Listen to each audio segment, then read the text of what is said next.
Tiens, Icom, t'aimerais commencer à investir dans des ETF halal parce que tu sais que c'est une des meilleures solutions d'investissement aujourd'hui en termes de performance risque. Par contre, tu sais pas par où commencer. Tu t'es peut-être déjà dit que tu allais chercher ETF islamique sur Google et investir dans le premier que tu trouves. Sauf qu'il y a une problématique. La problématique, c'est qu'on n'investit pas dans un ETF sans le comprendre. Parce que pour investir en ETF, il faut comprendre des critères de base. Par exemple, comment sont distribués les dividendes, les frais, dans quel pays il est domicilié, quel type d'indice il reproduit. Toutes ces choses, c'est des choses que l'on va voir aujourd'hui. Je vais te partager mon écran et je vais te montrer concrètement comment on analyse un ETF pour choisir celui qui correspond le plus à tes objectifs. Dans mes accompagnements, on va beaucoup plus loin. Donc, si jamais tu souhaites faire un point pour faire un bilan de ta situation, n'hésite pas à prendre rendez-vous. Le lien, il se trouve sous la vidéo. Il y a un consulting offert de 45 minutes et on verra quelles sont les solutions accessibles aujourd'hui pour investir en tant que musulman en fonction de tes différents objectifs. Sinon, on commence maintenant. Donc, la première des choses, quand on cherche à investir en ETF, en général, on va sur Google et on commence à écrire ETF halal. Généralement, c'est ce que les gens font. Et là, il y a plusieurs choses qui sortent. Il y a Isher Hametior des céramiques, il y a des blogs Reddit, etc. Aujourd'hui, pour analyser un ETF, ce qu'on va faire, c'est qu'on va utiliser Just ETF. Donc, c'est la plateforme dont j'ai déjà parlé sur la chaîne YouTube. Bah, aujourd'hui, on va refaire un point. Donc, on va vérifier de choisir France et français. Donc, pays France et langue française. Et on va sauvegarder. Ensuite, dans rechercher, on va écrire islamique. Une fois qu'on a écrit Céramique, et là, il y a 11 ETF qui ressortent. Donc, il y a plus d'ETF que ça disponibles en France. Par contre, c'est ceux qui auront islamique dans le nom. On va commencer avec ça. Donc, la première des choses, c'est que on va regarder par taille de fond. On va juste faire un tri. Donc là, vous voyez la taille du fond. On voit que j'ai déjà fait un tri par taille du fond. L'Invesco, c'est le premier, il a 1 milliard d'euros de fonds sous gestion. C'est-à-dire le montant investi par des personnes dans ce fonds-là. Si toi, par exemple, tu as 5 000 euros à investir sur un ETF, et voilà, tu auras 5 000 euros sur ce milliard. Et ce milliard va augmenter de 5 000 euros. Donc, on va regarder juste très brièvement comment ça se divise. On voit qu'il y a toujours la même structure à un titre d'ETF. Premièrement, on voit Invesco. Invesco, c'est le gestionnaire de fonds qui va gérer l'ETF. Dow Jones et Dynamic, c'est l'indice de référence que va reproduire l'ETF. Donc, un ETF, on l'a déjà dit sur ce thème, c'est un produit financier qui vient reproduire un indice boursier. Dans ce cas-là, c'est le Dow Jones et Dynamic Global Develop. Et ensuite, on voit qu'il y a UCITS. UCITS, ça veut dire quoi? UCITS, c'est une réglementation européenne qui protège un peu plus les investisseurs qui investissent dans cet ETF en termes de transparence du fonds, en termes de diversité du fonds. C'est vraiment la réglementation européenne qui va venir s'appliquer aux ETF. Et enfin, tu vois qu'il y a écrit AC. AC, c'est accumulant. Des fois, on va voir autre chose. Juste après, distribuant. Et voilà, ça, c'est très, très important. Donc, on va rentrer dans la fiche et on va regarder un peu comment ça se passe. Donc, on voit qu'il y a le nom de l'ETF plus son ISIN. Son ISIN, c'est son numéro de sécurité sociale. C'est comme moi, je l'appelle Walid de Bouba, et j'ai un numéro de sécurité sociale. Autant une personne qui s'appelle Jean Dupont, et fait, il y en a plusieurs aujourd'hui en France. Par contre, des Jean Dupont avec un numéro de sécurité sociale précis, il n'y en aura qu'un seul. C'est pour ça que quand vous avez choisi un ETF, l'important, c'est de vérifier que vous investissez dans le bon usine. Comme ça, il n'y a pas de risque de se tromper entre deux ETF. On choisit un ETF et ensuite on investit via l'usine. Maintenant, avant de regarder certaines informations clés sur Just ETF, on va aller chercher le certificat de Sharia Board. Donc le certificat Sharia Board, c'est important. On va vérifier s'il en a un. Comment on va faire? On va aller sur la page de l'ETF. Là, on voit que quand on va sur la page de Invesco, on va mettre investisseur privé et on va rentrer sur la page spécifique de cet ETF. On va aller dans documents. Donc sur la page de l'ETF, vous allez trouver pas mal de documentation liée à l'ETF. Donc ça peut être sur des documents légaux, sur le sous-jacent de l'ETF, sur le risque qu'il y a à l'ETF, etc. Aujourd'hui, on ne va pas rentrer dans ces détails-là. On va regarder la vidéo assez simple.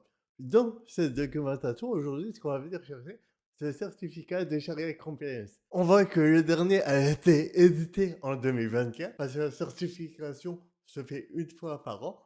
Par contre, quand on rentre, on va acheter une petite erreur parce que le certificat date bien de décembre 2025. Et là, on voit que MNI Advisor, un des grands Sharia boards que j'ai présenté dans ma dernière vidéo, celle de la semaine dernière sur comment être sûr de la conformité d'un produit d'investissement. Donc, c'est une de mes dernières vidéos. Et dans cette vidéo, j'ai parlé de MNI Advisor. Bah, dans cet ETF, on voit qu'il est certifié par des Sharia boards reconnus. Et donc, oui, cet ETF précisément est conforme et il est bien certifié. Donc maintenant, on peut revenir à Just ETF. En revenant sur Just ETF, il y a le nom, l'usine, et ensuite, on peut voir des données spécifiques.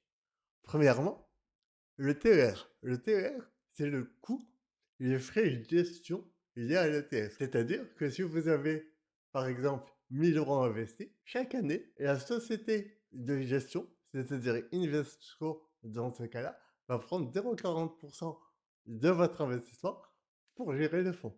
Que vous ayez 1000 euros, 10 000 euros, 100 000 euros, ce sera toujours en pourcentage de votre investissement. Plus ce TER est bas, mieux c'est. Donc vous allez voir, quand on revient aux différents ETF, on peut voir qu'il y en a qui sont à 0,3%. Donc plus c'est bas, mieux c'est. Par contre, ce n'est pas le seul critère. Si on revient sur l'Invesco, on va voir qu'ensuite, il y a des modes de distribution. Le mode de distribution, c'est comment va être distribué le dividende. Chaque année, les ETF ont des entreprises qui proposent des dividendes. Et il y a deux façons de gérer les dividendes. La première, c'est la façon capitalisante. C'est-à-dire que l'argent est réinvesti automatiquement par le fonds. Vous ne touchez rien, c'est automatiquement réinvesti. L'avantage, c'est que vous ne payez aucun impôt. Aujourd'hui, en France, il y a 30% d'imposition sur les dividendes. C'est-à-dire, vous avez 10 000 euros dans un ETF. Sur ces 10 000 euros, vous avez 200 euros de dividendes. Et ben, l'État va vous prendre 30% de ces 200 euros. Même si vous souhaitez les réinvestir, elle va prendre 30%, c'est-à-dire 60 euros, et vous pourrez réinvestir 140 euros. Bah là, vu que c'est capitalisant, c'est totalement réinvesti, et donc la société réinvestit les 200 euros, et ça vous permet de faire travailler votre investissement de façon plus efficace. L'autre façon de distribuer les dividendes, c'est ce qu'on va voir sur un autre ETF. L'ETF iShares MSCI World Islamic, un des indices et des ETF les plus connus, lui, il va être distribuant.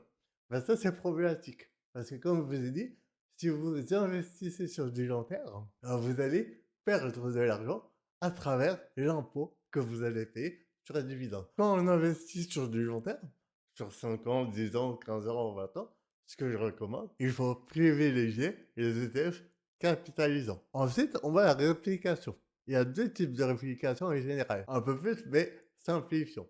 La première réplication, c'est physique.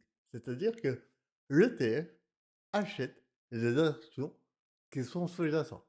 Donc, admettons, dans les actions de l'ETF, il y a Apple, et ben, la société de gestion va acheter du Apple. S'il y a une société en ce moment à la mode Nvidia, et ben, elle va acheter des actions Nvidia. L'autre façon, c'est ce qu'on appelle une réplication synthétique. Et là, il n'y aura pas forcément les actions Apple ou Nvidia dans sa possession. Par contre, ça va avoir un effet swap, un produit financier qui va reproduire le cours d'un indice. Et ça, en islam, c'est pas autorisé. Donc, il faut toujours que ce soit physique.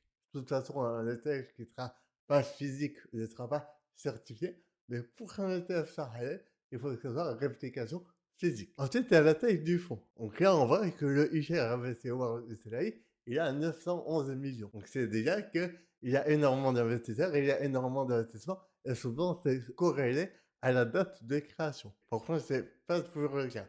Mais plus un fonds a une date de création ancienne et plus il a une taille du fonds importante, plus on se dit qu'il restera là dans les prochaines années. À l'inverse, on peut regarder qu'on voit qu'il y a un nouvel ETF qui est sorti en 2026, le Invesco MSCI ACWI et CRI.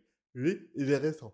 Il est sorti il y a quelques jours et en plus de ça, il a une taille de fonds de 2 millions. Donc moi, je ne recommande pas d'investir quand un fonds vient de démarrer. C'est pour ça que c'est important de regarder un fonds qui a une taille assez importante et aussi une date de création assez ancienne. Après, des fois, il y a des ETF comme le HSBC où la taille de fonds, elle n'est pas forcément énorme. Elle est à 67 millions d'euros, mais ils ont déjà d'autres indices et ils ont dit qu'ils voudraient rester dans le temps. Donc, ça s'appelle des ETF que l'on peut utiliser dans un portefeuille. Par contre, il faut savoir qu'à moins de 100, 200 millions d'actifs sous gestion, un fonds n'est pas rentable. Donc, s'ils n'atteignent pas cet objectif, de montant sous gestion, ils peuvent le fermer. Donc là, pour HSBC, ça m'étonnerait, parce qu'un des gestionnaires a dit qu'il comptait le garder et que justement, il y avait de plus en plus de personnes qui investissaient dedans.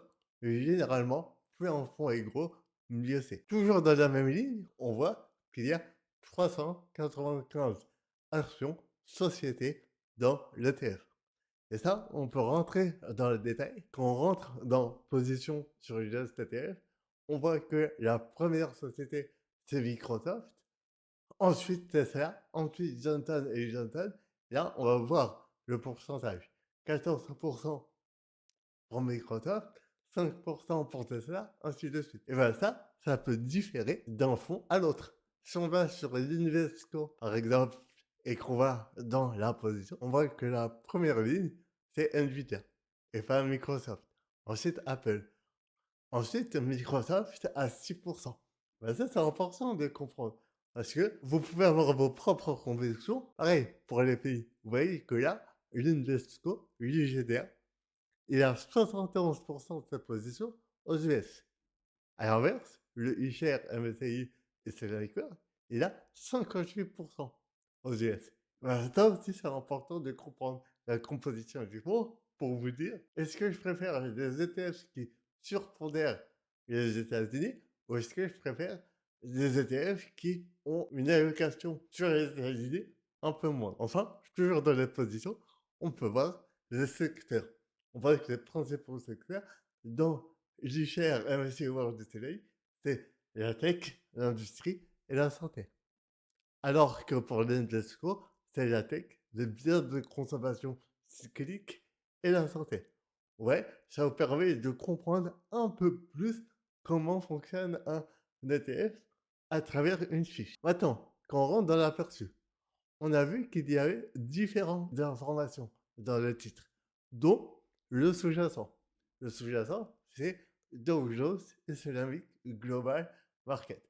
Faites attention, parce que des fois, vous pouvez confondre. Prenons le cas, par exemple, de deux ETF, iShares MSCI World Islamic et HSBC MSCI World Islamic.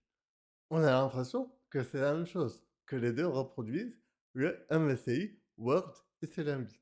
Sauf que ce n'est pas le cas. Pourquoi? Parce qu'à la fin du nom, dans le HSBC, on voit qu'il est écrit Screen UCITS. Donc le fait que ça soit Screen, ça change la chose. Désolé hein, pour mon anglais crash. Mais vous avez compris l'idée. Donc on va aller ouvrir le HSBC. Le HSBC, on a dit, c'est l'émetteur. Le MSCI World Islamic Screen, c'est l'indice de référence. Et ben on va ouvrir cet indice de référence. On va aller chercher la fact sheet de l'indice cette fois-ci. Et pas de l'ETF, mais de l'indice sous-jacent à l'ETF. Et on va voir. On va voir que, en fait, les deux indices ne reproduisent pas la même chose. Il y a l'indice du MSCI World Islamic et l'indice du MSCI World Islamic Universal Screen. En fait, la différence, c'est quoi? C'est que HSBC, eux-mêmes, ils ont décidé de rajouter des critères en plus et des critères liés à l'ESG. Donc à tout ce qui est environnement, social et gouvernance. Donc ils ont pris les critères de Shaya et ils ont dit on va aller plus loin en termes de sous-jacent. Et c'est vrai que ça va pas être les mêmes. Mais si on regarde dans les positions, on voit que Microsoft c'est 8% dans HSBC, alors que dans iShares, c'est 14%. On voit que la troisième ligne du HSBC, c'est ASML, alors que dans le iShare, c'est Johnson Johnson. Donc faites attention, quand on investit, il ne faut pas se tromper dans l'indice de référence que l'on veut reproduire. Parce que c'est important d'analyser les factiques. Donc là, vous voyez que sur les 13 dernières années, le MSCI World Islamic Screen a fait 9%. Il a un peu surperformé par rapport au islamique traditionnel. Ben, ça, c'est des choses qu'on va aller voir. On peut aussi aller regarder dans les informations. Ça, c'est aussi des choses que l'on peut voir dans la fact sheet de l'indice. On ne va pas trop rentrer dans le détail aujourd'hui. On voit aussi sur la volatilité, c'est assez similaire. Donc sur 10 ans, on a une volatilité analysée de 15%. Et on a un max drawdown de 32%. C'est quoi le drawdown? C'est la chute maximale. On voit que là, autour de 2020, donc on regarde les deux positions, entre le 20 janvier 2020 et le 23 mars 2020, il y a eu moins 32%.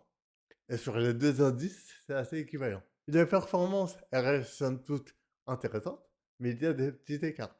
Donc attention, quand on regarde un libellé, il ne faut pas se tromper, il faut vraiment vérifier quel est le sous-jacent et aller regarder les performances du sous-jacent avant d'investir dans un ETF. Si on retourne dans l'aperçu, on va retourner sur la liste et on va aller chercher quelques petites autres informations. Donc, on va voir des informations comme ce qu'on a vu, donc la taille du fonds, les frais, la réplication, mais on va aussi voir la monnaie du fonds.